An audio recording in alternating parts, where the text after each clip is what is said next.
بسم اللہ الرحمن الرحیم۔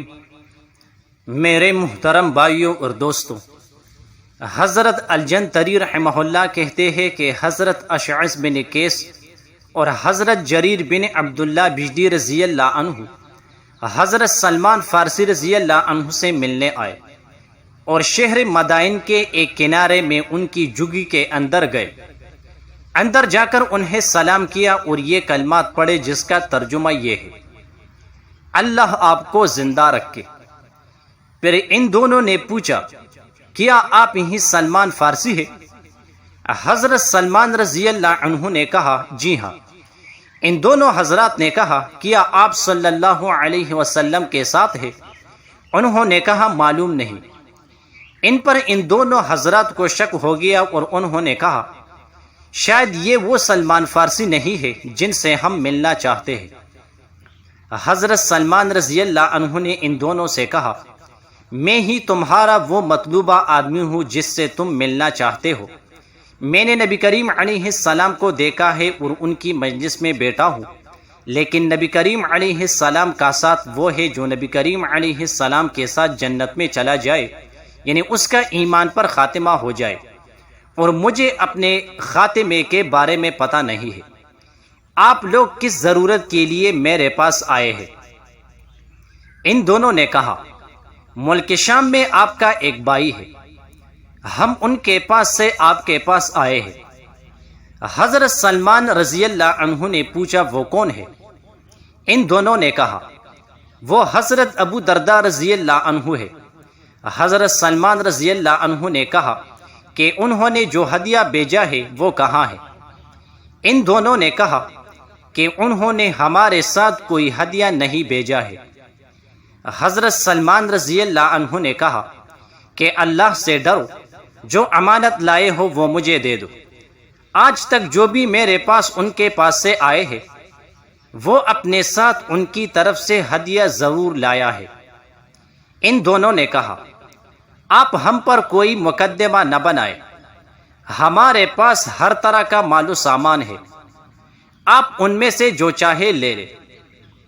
حضرت سلمان رضی اللہ عنہ نے کہا کہ میں تمہارا مال یا سامان لینا نہیں چاہتا، میں تو وہ ہدیہ لینا چاہتا ہوں جو انہوں نے تم دونوں کے ساتھ بھیجا ہے۔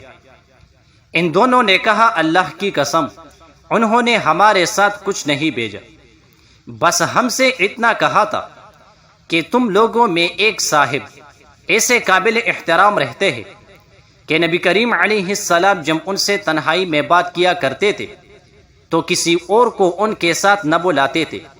جب تم دونوں ان کے پاس جاؤ تو میری طرف سے سلام کہہ دینا۔ حضرت سلمان رضی اللہ عنہ نے کہا، میں ان کے علاوہ اور کون سا ہدیہ تم دونوں سے چاہتا تھا، اور کون سا ہدیہ سلام سے افضل ہو سکتا ہے؟ یہ اللہ کی طرف سے ایک پاکیزہ اور بابرکت سلام ہے۔ جن کے دل خواہشوں کے پیر میں رہتے ہیں ان کی عقلوں پر پردے پڑ جاتے ہیں۔ حضرت داؤد علیہ السلام پر وحی آئی کہ اپنے ساتھیوں کو ہوشیار کر دو کہ وہ اپنی نفسانی خواہشوں سے باز رہے۔ جن کے دل خواہشوں کے پیر میں رہتے ہیں میں ان کی عقلوں پر پردے ڈال دیتا ہوں۔ جب کوئی بندہ شہوت میں اندھا ہو جاتا ہے تو سب سے ہلکی سزا میں اسے یہ دیتا ہوں کہ اپنی اطاعت سے اسے محروم کر دیتا ہوں۔ مسند احمد میں ہے کہ مجھے اپنے امت پر دو چیزوں کا بہت خوف ہے، ایک تو یہ کہ لوگ جھوٹ کے اور بناؤ کے اور شہوت کے پیچھے پڑ جائیں گے اور نمازوں کو چھوڑ بیٹھیں گے، دوسرے یہ کہ منافق لوگ دنیا دکھاوے کو قرآن کے عامل بن کر سچے مومنوں سے لڑے جھگڑیں گے۔ کانا بھی ذکر کرتا ہے، ابن مسعود رضی اللہ عنہ سے صحیح بخاری میں ثابت ہے کہ کانا کانے میں ہم کانے کی تسبیح سنتے رہتے ہیں۔